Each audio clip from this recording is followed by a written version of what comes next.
시청자 여러분 안녕하십니까. 디오라마 TV의 박스 오픈, 오늘 아카데미 신제품입니다. F4F 와일드캣. 이 미드웨이 시리즈라 그래야 되나 이거? 이 아무 글자가 없고 그죠? 이 아카데미 마크도 로우비즈로 돼 있잖아요. 네. 근데 이게 사실은 애초부터 의도될 건 아니었고 업무를 하다 보니까 어떻게 우연히 이렇게 됐다 그래요. 그리고 요 중요한 부분이 하나 있어요. 여기 아무리 찾아봐도 가격이 없어. 그러면 그냥 주겠다는 얘기인가? 그냥 주겠다는 얘기인가 이거? 왜 그렇습니까 이게? 가디언부터 시작을 해갖고 최근에 아카데미에서는 가격 표시를 뺨으로써 보다 뭐랄까 가격 경쟁을 유도한다고 해야 될지 예. 그렇게 바뀌고 있다고 합니다. 정해봐야 뭐 어차피 그 가격이 안 파니까 큰 의미가 없다 뭐 이런 생각인 것 같아요. 맞습니다. 예. 그래서 이 가격이 표시가 돼 있으면 싸다 비싸다라는 생각을 할 수 있게 되는데 어쨌든 가격 표시를 이제 안 하는 쪽으로 바꾸겠다고 합니다. 예. 근데 여기 좀 뚱뚱하고 못생겨서 그런지 별로 지명도가 높진 않은 것 같아요. 독일의 BF109, 뭐 영국의 스피트파이어, 하다못해 일본의 제로센에 비해서도 둔중하게 예. 생겨서 그런 게 아닌가 하는 제 혼자만의 생각입니다만은 지명도가 높지 않은 것은 어쨌든 사실이에요. 예. 그러나 미 해군이 바람 앞에 등불과도 같던 어려운 시기를 버틸 수 있게 해준 견실한 명작기이자 태평양 전쟁 전반기 미 해군 항모 기동부대 전투비행대의 주축을 담당한 전투기로 그루몬사의 유명한 고양이 시리즈의 초대 1번 전투기가 되겠습니다. 예. 이게 저 와일드캣 하면 왜 태평양 전쟁 초반에 그 제로기의 압도적인 성능으로 완전히 깽행해버렸다라는 전투기라고 알려져 있지만 실상은 그렇지가 않다는 거죠. 왜 그럴까요? 중국 대륙에서 많은 실전 경험을 쌓은 우수한 파일럿들에 의해서 이 제로 전투기는 일약 세계 최강의 전투기의 반열에 오르게 됩니다. 그리고 주구장창 혹사를 당한 일본 파일럿과 달리 미군 파일럿은 어느 정도 또 전투에 참가한 다음에 휴식을 취하게 해줘요. 네. 로테이션을 시키면서 근데 이제 전투에 참가한 파일럿은 쉬면서 또 후배 파일럿도 양성을 하는 거예요. 네. 그러니까 점점 이제 전체적으로 기량들이 높아지는 거죠.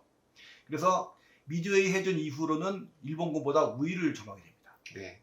그 1942년 10월 말 산타크루즈 해전 여기서도 일본군 그 숙련된 파일럿들이 많이 전사를 해요. 그래가지고 사실상 대전 초반에 우수한 파일럿들은 이 시기에 거의 다 없어졌다고 합니다. 거기다 또 일본군으로서는 엎친 데 덮친 격으로 1943년 초부터 미군이 헬캣을 투입하게 돼요.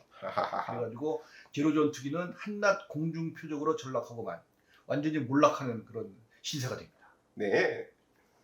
그래서 요 F4F 와일드캣은 태평양 전쟁 초반 미 해군의 수호신, 그래서 아주 귀중한 전투기였고 성능이 그렇게 나쁘지가 않았다는 거예요. 우리가 아는 것보다. 그래서 여기 저 인터넷을 뒤져보면은 와일드캣이 공중전에서 격추당한 게 178대밖에 안 된다 그래요. 저도 깜짝 놀랐어요.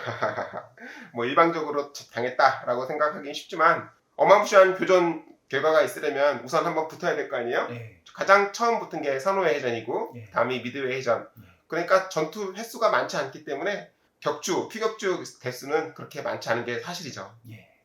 근데 뭐 요즘은 더하긴 해도 미군은 원래 자기네들 조금만 피해가 발생해도 설레발 치잖아요. 예를 들어 10대가 출격해서 세대가 못 돌아오면 그냥 땅을 치고 통곡을 하는데요. 일본군은 10대 중에 7대가 못 돌아오면 살아남은 3명을 비겁하다고 하는 그런 희한한 문화가 있었습니다. 그래서 요 미군이 뭐 그런 거 가지고 설레발을 친 부분도 상당히 있는 것 같고. 그러니까 요 1942년 9월 당시에 그 독일 공군의 한스 요아히 마르세유 얘는 혼자서 영국 전투기 158대를 격추시켰는데 이거 뭐 전체적으로 뭐 떨어지게 187대라고 하니까 물론 전투의 특성이 함대는 그 함대를 호위할 전투기가 사라지면 그 다음부터는 폭탄을 두들겨 맞기 때문에 네. 전세가 한 번에 확 기울어진다는 그런 차이점은 있겠습니다. 네. 자, 그래서 요 와일드캣과 제로 전투기 뭐 비교를 한번 해보죠. 네, 마침 만들어 놓은 게 있기 때문에 한번 보면서 첨단 그래픽 대신에 만든 작품을 보면서 잠깐 말씀을 드리도록 하겠습니다. 뚱뚱하긴 하네요, 확실히.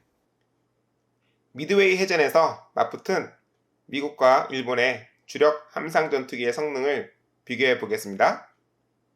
제로센 E1형, 와일드캣 F4F 4형. 전비 중량은 2.4톤, 3.7톤, 출력은 940마력, 1200마력. 그래서 전비 중량을 출력으로 나누어 보면 제로센이 우세합니다. 그럼에도 수평 최대 속도가 시속 533km로 똑같은데요. 미국은 출력 저하가 없는 고품질의 항공연료를 만들 수 있었기 때문에 이런 차이가 나게 됩니다. 같은 연료를 썼더라면 제로센이 더 빨랐을 테지만 그런 가정은 의미가 없겠죠? 수평 속도는 같지만 상승 속도는 제로센이 우세합니다. 추중비에서 앞서고 기체가 작기 때문에 당연한 결과입니다. 하강 속도는 와일드캣이 훨씬 우세합니다. 제로센은 선회전을 할 수 있을 만큼 딱 그 정도의 강도만큼만 골조를 만들었기 때문에 가볍게 만드느라고 어쩔 수 없었죠. 630km 이상의 속도를 내면 기체 자체가 스스로 분해되어 파괴됩니다. 선의 속도는 제로센이 우세합니다. 무장은 일장일단이 있고요. 무전기의 성능은 비교할 필요도 없이 와일드캣이 앞섭니다. 착륙 장치는 제로센이 우세한데요.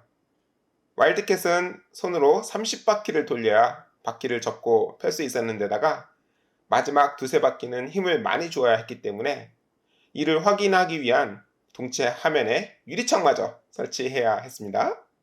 일본기는 유압으로 접고 폈으면서 주익 상단에 표시기가 있어서 쉽게 확인할 수 있었고요.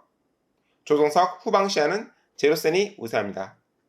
날개를 접는 것은 제로센의 경우에는 없는 것과 마찬가지이고요. 와일드캣은 매우 우수합니다. 이착함 효율이 좋고 같은 시간 동안 더 많은 함재기를 이함시키고 착함시킬 수 있었기 때문에 운용 효율이 뛰어났습니다. 장갑!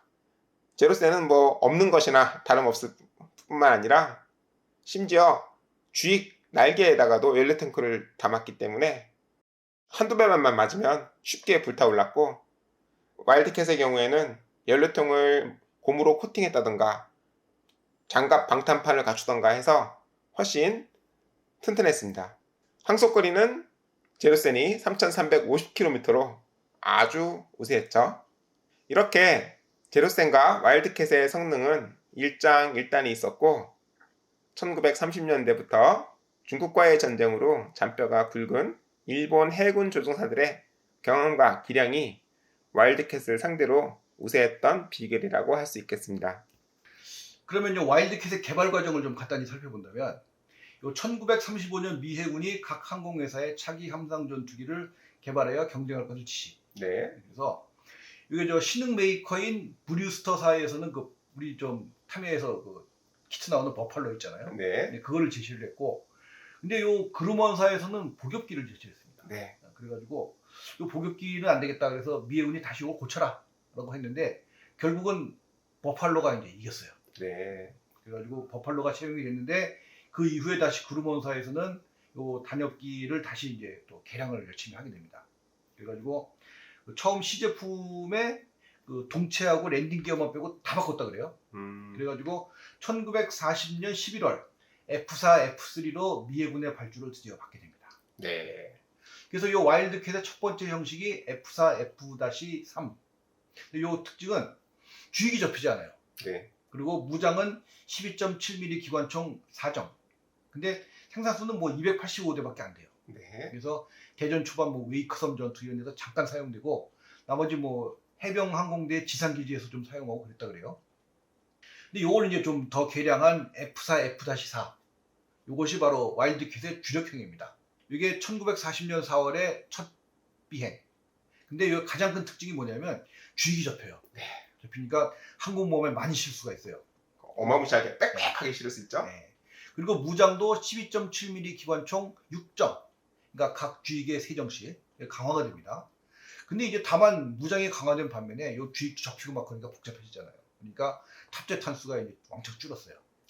전쟁이 본격화되면서 3형에서 오늘의 주인공인 4형으로 바꿀 때 기관총 탑재 정수를 늘렸는데 어떤 파일럿은 4정으로도 못 맞추는 걸 8정이라고 맞출성 싶으냐라는 코멘트를 했다고 하는데요. 네. 어쨌든 무장이 늘면 일선, 평범한 파일럿들한테는 더 좋은 일이고 굉장한 샤프스터들에게는 이 주익 외쪽에 기관총을 탑재를 많이 할 경우에는 회전, 선의 속도가 느려지고 예. 그런 조종 성능이 약간이나마 떨어지는 그런 불만을 가졌을 것으로 저는 짐작을 합니다. 그래서 이 선에서는 그 6정을 다시 4정으로 줄여서 운영하는 경우도 많았다 그래요. 네, 아무튼 요 F4, F-4는 1169대를 생산. 많이 만들었네. 태평양 전쟁 초반에 미해군 전투기 부대의 그 근간이 되었습니다. 구세주와 같은. 예. 그래서 이 미드웨이 해전에서는 미해군 항공모함 3척에 79대가 탑재됐다 그래요. 네. 그래서 요 공중전을 벌였는데, 그러니까 제가 시간이 없어서 못 찾아봤는데 요 미드웨이 해전에서 미해군이 147대를 상실했다고 합니다. 이게 이제 전체 총 함재기가 233대였는데, 그러니까 그런 식으로 따져보면은 와일드캣의 피해는 한 4, 50대 정도가 아니겠나 이렇게 생각을 하는데요. 이거 정확한 대수 아시면 댓글로 좀 올려주시고요. 그래서 미드웨이 해전에서 뭐 함재기를 147대 거의 반 넘게 상실을 했다고는 하나 일본군은 아시다시피 정규 항모가 홀딱 가라앉는 바람에 예. 그야말로 망했죠. 예. 근데 요 좀 놀랍게도 와일드캣의 총 생산수가 무려 7,800대예요. 처음에 저도 굉장히 놀랐습니다. 이게 왜 그러냐면은 요의 그 이유가 그 와일드캣의 다른 버전으로 FM1과 FM2가 있는데, 네, 요 FM1과 2는 합계 약 5,800대가 생산이 됐어요. 네, 근데 이게 왜 그러냐면은 우리 저 미군이 항공모함을 3척 갖고 있었잖아요, 미드웨이 때. 근데 42년 말 산타크루즈 해전이 종료되고 아주 잠시지만 이 남아있는 엔터프라이즈 한 척이 대파가 됨으로써 항공모함이 제로인 때가 있었습니다. 이 절체절명의 시기였는데요. 네. 근데 그럼에도 불구하고 그 전에 이제 건조를 계속하고 있었으니까 네. 43년에 들어서면서 이제 미해군 항공모함들이 막 쏟아지게 돼요. 그래서 정규 항모가 20척 이상.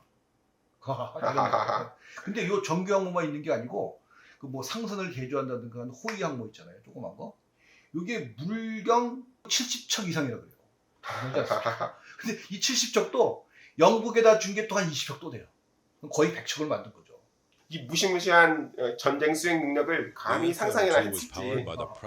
그래서 이 호위 항모에도 함재기를 실어야 될 거예요. 그러니까 여기다가 와일드캣의 그 다른 버전이 FM1, 2를 여기다 실었다는 거예요. 그러다 보니까 생산이 좀 많아요.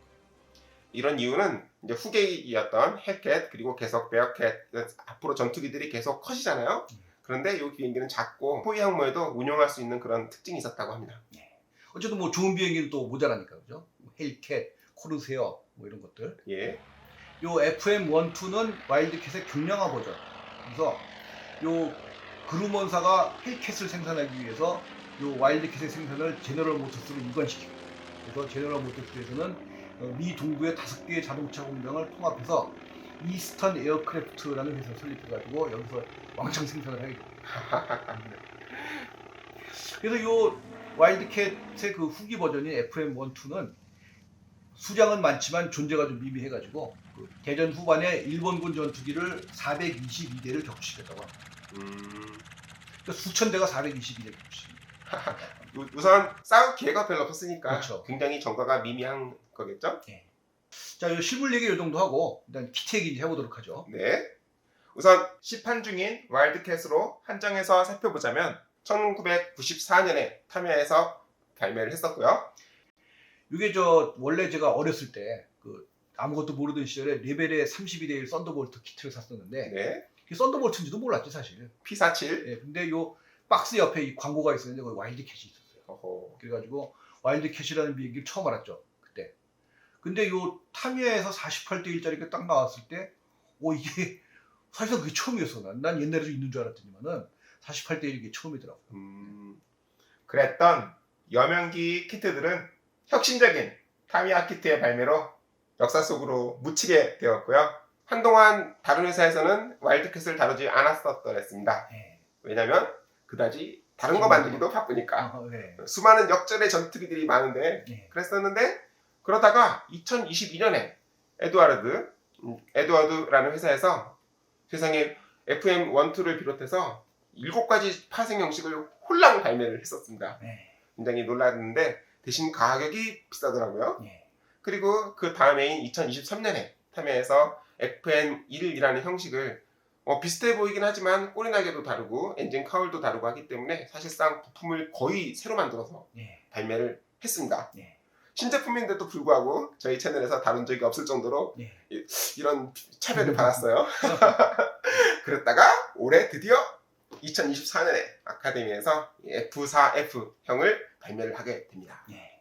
그러고 보니까 아카데미에서 F3도 있죠. 네. 4도 6 있었죠. 네. 8도 있었죠. 네. 그래서 4가 빠져 있었는데 이번에 채워 넣게 되면서 이 굴먼사의 함재기들을 다 갖추게 되었습니다. 네.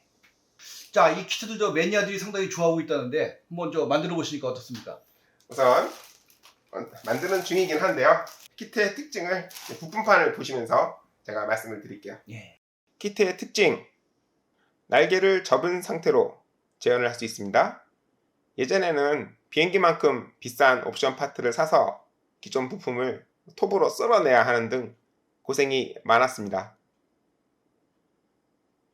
날개를 접은 상태에 조종익이 같은 방향으로 정렬되도록 재현을 했는데요.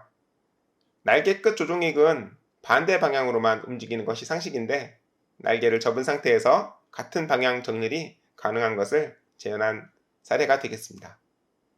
착함 갈고리는 두 가지를 다 주고 있고요.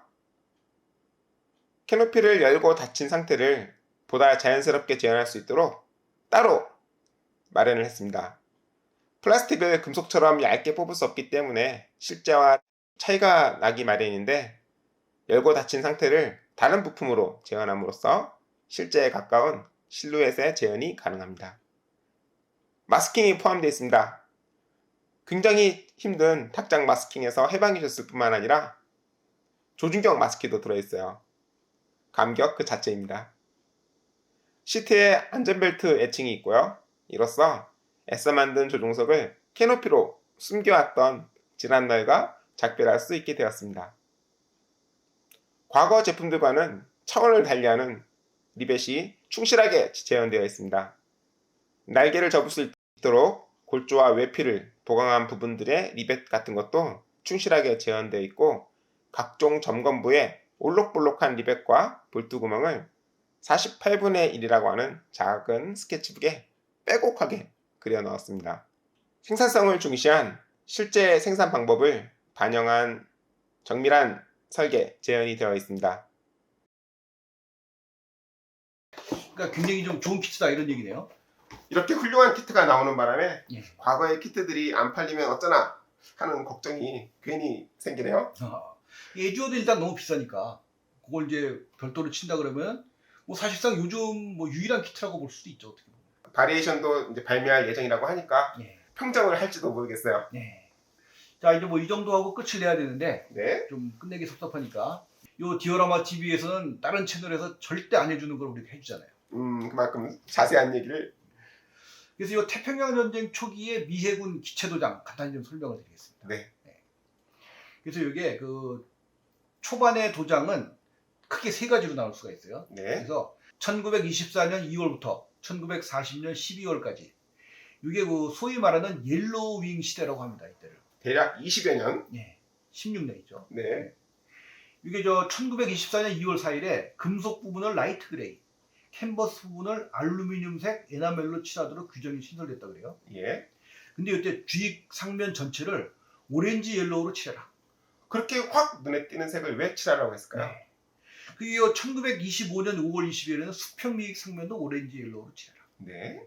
그래서 이게 노랑 그 화려한 색으로 칠한 이유는 뭐냐면은 이때가 네이벌 할라데이라는 군축의 시대였다 그래요. 네. 그래서 이때 이제 일단 평화로운 시대니까 그죠? 이게 혹시 기체가 바다 위에 불시착했을 때 위에서 눈에 잘 띄어라. 구족을 쉽게 하기 위해서. 그렇죠. 이런 취지라고 합니다. 네. 즉 전쟁을 본격적으로 할 이유는 없으니까 그렇죠. 평화로운 시절의 색칠이었네요. 네. 이 주익 상면을 제외한 금속 부분은 이 세 가지가 섞여 있었다 그래요. 그래서 라이트 그레이 색으로 칠한 것, 그다음에 알루미늄 색으로 칠한 부분, 그다음에 금속 부분은 라이트 그레이, 캔버스 부분은 알루미늄 색으로 칠한 그 세 가지가 섞여 있었다고 합니다. 그러면 재질에 따라서 네. 색을 나눴기 때문에 보면 알 수 있겠네요. 그렇죠. 그리고 이 수직꼬리 날개도 항공모함별로 색상을 달리 칠했어요. 예를 들면은 요크타운은 빨강, 엔터프라이즈는 파랑, 렉싱턴은 노랑 뭐 이런 식이에요. 네. 우리 저 옛날에 연보 씨가 올린 저 F3F인가요? 그 비행기 제작리를 보시면은 거의 노란색 그 주익에다가 그 꼬리다개가 파란색이에요. 네. 그 엔터프라이즈라는 얘기입니다. 하하하. 참고로 미 해군에서 엔터프라이즈라는 이름은 2차 세계전 내내 미 해군의 최대의 수호함으로써 태평양 전쟁의 승리를 가져다준 혁혁한 무공함이었기 때문에 CVN-65 항공모함 엔터프라이즈, 지금은 퇴역을 했지만 퇴역을 하고 차기 항모인 포드급 3번 함으로 예정이 되어 있다고 합니다. 예. 그리고 이 국정 마크도 뭐 그 파란색 동그라미에 백색 별, 그다음에 가운데에 빨강 동그라미를 한 화려한 모양. 이게 저 미국 성조기 색깔을 이렇게 좀 조합한 거라 그런 얘기가 있어요. 네. 그래서 이 와일드캣의 경우에도 그래서 이 일부 시기가 겹치기 때문에 이 옐로우윙 시대의 기차가 있습니다. 하하하하. 이거 저 자료 찾아보시고 만들어 보면 재밌을 것 같아요. 네. 그 다음 이제 시기가 있어요. 네. 그래서 1940년 12월부터 1941년 10월까지. 그러니까 이게 참 1년이 채 안 됩니다. 그죠? 기체 전체를 라이트 그레이로 칠하던 시절이 있었어요. 네. 그래서 이게 1940년 들어서 유럽에 이제 전쟁이 퍼지게 되자 16년 동안 지속된 옐로우윙 시대가 막을 내리게 됩니다. 이제 전쟁을 준비해야죠. 그래서 1940년 12월 30일 미 해군 함재기를 전면 난 스페큘러 라이트 그레이. 그러니까 난 스페큘러라는 것은 무광. 네. 그래서 이렇게 칠하라는 규정이 신설이 되고 이 라이트 그레이 색상은 1960년대부터 현재에 이르는 그 라이트 걸 그레이와 같은 색이라고 그래요.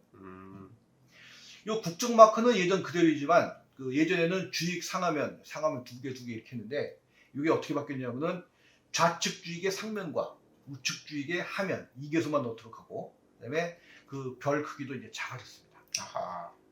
당연히 와일드캣도 이 도장을 한 기차가 있죠. 네. 그 다음에 또 이제 도입된 것이 뭐냐면 1941년 10월부터 1943년 1월까지 이게 이제 와일드캣의 이제 그 태평양 전쟁 초반에 아주 가장 활약하는 시기죠.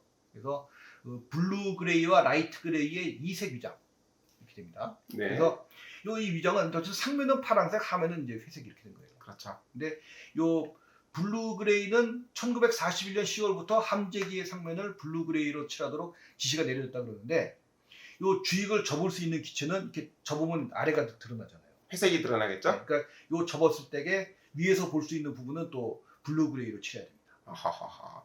바다 색깔 비슷하게. 그렇죠. 네. 요 블루 그레이는 정식 명칭이 C 그레이예요. 네. 근데 이게 FS 번호가 36118. 근데 이게 웃기는 게 미 육군기의 하면에 칠해있는 뉴트럴 그레이 43번과 동일한 색상이라고 그래요. 그럼 그레이잖아, 그죠? 그렇죠. 근데 이게 뭐 나중에 그 자료들 여러 가지를 다 보면은 이게 분명히 이게 파란 빛이 들어가 있다는 거예요. 그래서 위아래 색이 구별이 되도록. 예. 그래서 이게 좀 약간 미스테리한 색이다 이런 거죠. 그래서 이 모형 회사에서도 이런 이 도료를 내놓긴 하는데 이게 이제 그 어느 정도는 이제 추정이 들어간 겁니다. 그래서 이게 약간씩 틀려요 회사들은. 저는 미국에서 나온 라이프 컬러, 아무래도 미국 회사이기 때문에 게다가 페더럴 스탠다드, 미군의 공식적인 색상을 도료병에 명기를 한 최초의 도료라고 저는 생각을 해서 라이프 컬러를 신뢰를 하긴 하지만 그런 회사들도 어느 정도 추정을 해서 만들었을 것이다. 그리고 이 국정 마크도 그 별 가운데 있는 빨간색 있잖아요. 예. 그걸 이제 폐지했습니다. 그런데 일본군은 빨간색을 막 당구공을 그려놨기 때문에 나를 써주십시오 하는 그런. 그렇죠. 그리고 이 부대 식별 문자 같은 거는 이제 블루 그레이 바탕인 부분은 백색으로, 라이트 그레이 바탕은 흑색으로 넣도록 했다. 네. 그래서 이 태평양 전쟁 초반 와일드캣이 활약하던 시절은 이제 여기까지예요, 사실은. 네. 근데 그 이후에도 당연히 FM12로 계속 이어지잖아요. 그래서 그걸 참고로만 간단히 말씀드리면, 그래서 이 1943년 1월부터 1944년 3월까지 일단 트라이 컬러 위장입니다. 네. 그래서 뭐 헬캣, 헬다이버, 코르세어 이런 기체들인데 기체 상면 C 블루, 그 아래에 난 스페큘러 인터미디엇 블루, 하하. 기체 하면은 난 스페큘러 파이트, 3단계 도장, 이 그라디에이션 개념이 좀 들어갑니다. 네. 이렇게 칠하기로 돼 있고, 그다음에 저 1944년 3월부터 1955년 2월까지 기체 전체를 C 블루로 도장을 하는데 이때부터 광택 도장이 도입됩니다. 네. 아무튼 이건 뭐 우리 저 와일드캣하고 관계 없어요. 광택 도장이 되면서 이제 기체 표면에 그 저항, 공기 저항을 줄이게 되는 그런 효과가 있고요. 무광으로 하게 되면은 빛을 난반사 즉 반사하지 않기 때문에 눈에 덜 띄는 예. 항력은 증가하지만 속도에는 불리하지만 대신 눈에는 잘 안 보이는 그런 이점이 있겠습니다. 그래서 요 태평양 전쟁 초기 미해군 도장 참고하시고 오늘 뭐 요 정도 할까요? 네, 그럼 저희 구독과 좋아요 많이 해주시고 또 다음 시간에 찾아뵙도록 하겠습니다. 감사합니다.